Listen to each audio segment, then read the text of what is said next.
سلام عرضی کنم خدمتتون. با جلسه 27 از آموزش رویت معماری در خدمتتون هستم.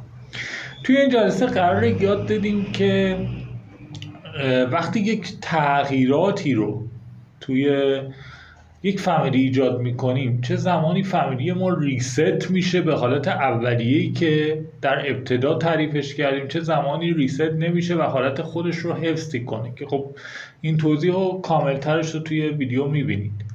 و اینکه ریفرنس پلن ها چه تأثیری توی پارامتریک کردن آبجکت هایی که ترسیم میکنیم داره.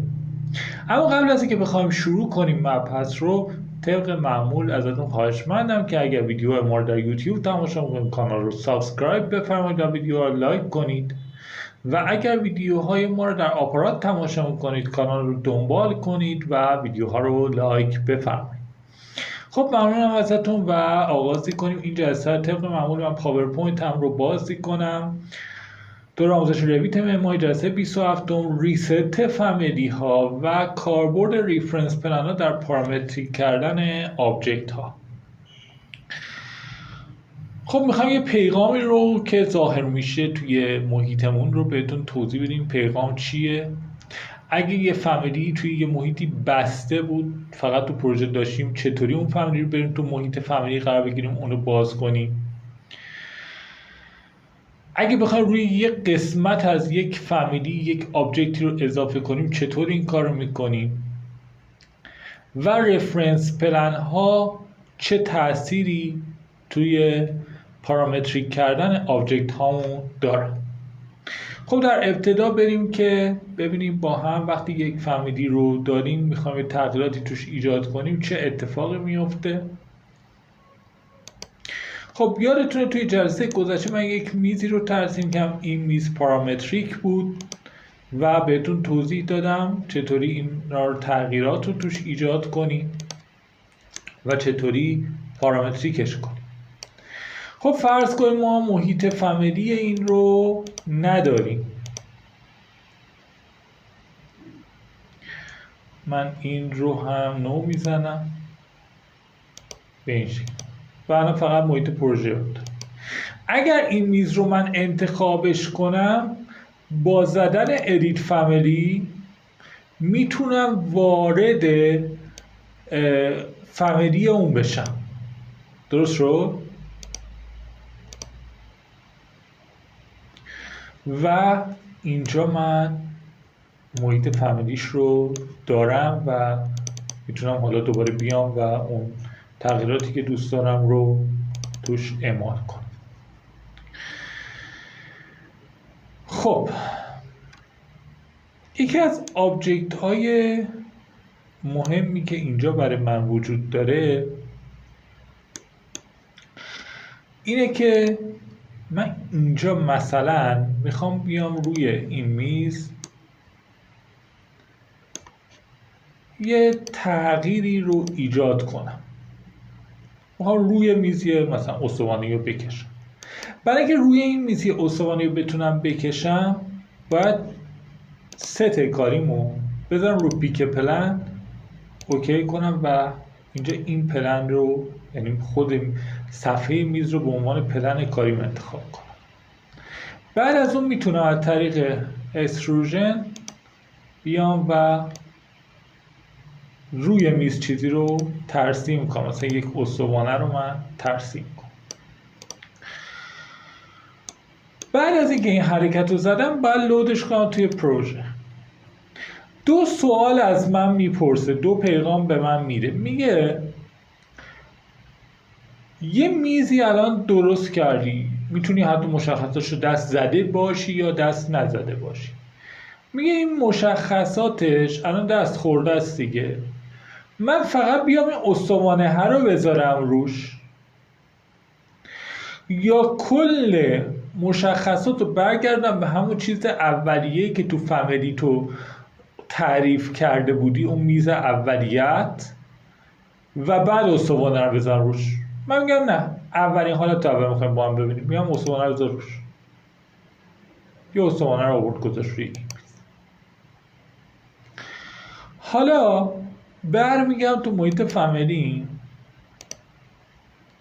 میام یه دونه چند ضلعی رو اینجا میکشم.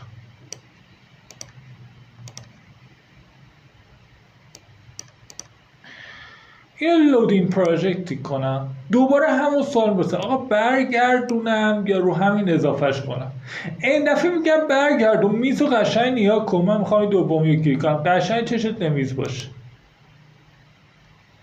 ببین اینو برگردوند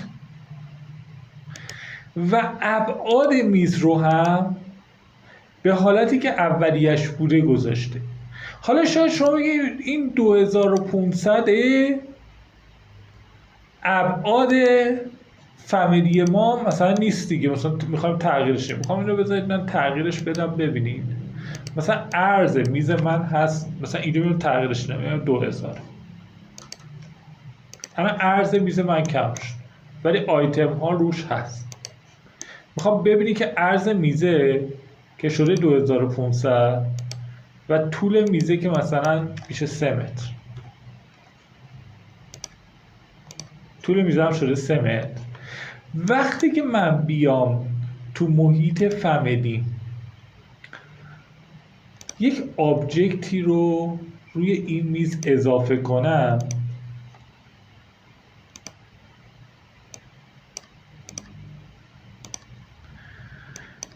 حالا برگردم لودینگ پراجکت رو بزنم و این گزینه دوم انتخاب کنم، ببین میزه برگشت. یعنی میزه دوباره ابعادش شد 2500 همون 3270، چون ما که 3000 که 2000، ولی میزه دوباره برگشت. ولی اگه آیتم اول انتخاب که ابعاد میز همونی که دست نزده بودی یعنی میموند، نکن من این دفعه ابعاد میز همون کنم 2000، دقت کن این عرضش شد 2000. برمیگردم محیط فامیلی، این دایره رو حذفش کنم، لود کنم به پروژه، اینو رو همین اووررایت کنم. ببین ابعاد میزه دست نخورد، مون 2000. ولی اگر چیزی کردم در حقیقت میگفتم نه اووررایت کن و برگردون به حالت اولیه، ریست میشد این فامیلی، برمیگشت به حالت اولیش. خب اما یه نکته‌ای که میخواستم بهت بگم، رفرنس پلن ها برای ما چیکار میکنه. من میام تو فامیلی یه جنریک بازی کنم، جنریک مدل. اینجا 2 تا رفرنس پلن میکشم.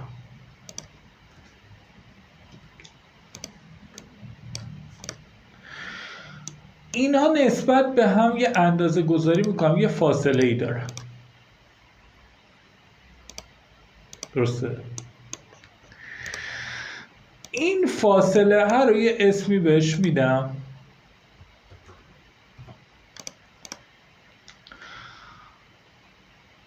برمیگردم اینجا. این فامیلی تایپ همون ادیت تایپ منه، یعنی بعد از محیط فامیلی این همون ادیت تایپ میشه، روش یک کلیکی کنم. ببین اون فاصله WI فاصله بین این 2 تا ریفرنس پلن رو گرفته. خب من اگه اینو بکشم ورتر این فاصله بزرگ میشه، این WI هم تغییر میکنه. این چی کار میکنه؟ این کار برای شما انجام میده. این 2 تا ریفرنس پلن شما وقتی یه دونه قطعه رو اینجا میکشی، بین این 2 تا رفرنس پلن کشیدی، این علامت قفل رو که میزنی این به این رفرنس پلن وصل میشه، قفل میشه، اینم به این وصل میشه. اوکی میکنم. شکل من الان با جابجایی این ریفرنس پلن بزرگ و کوچیک میشه. در حقیقت شکل من پارامتریک نبوده، این 2 تا ریفرنس پلنن که به هم وصلن، یه عددی دارن که اون عدد پارامتریک داره فاصله اینا رو تعیین میکنه. اگر این رفرنس پلن ها رو نداشتم نمیتونستم این پارامتریک رو اینجوری تعریف بکنم.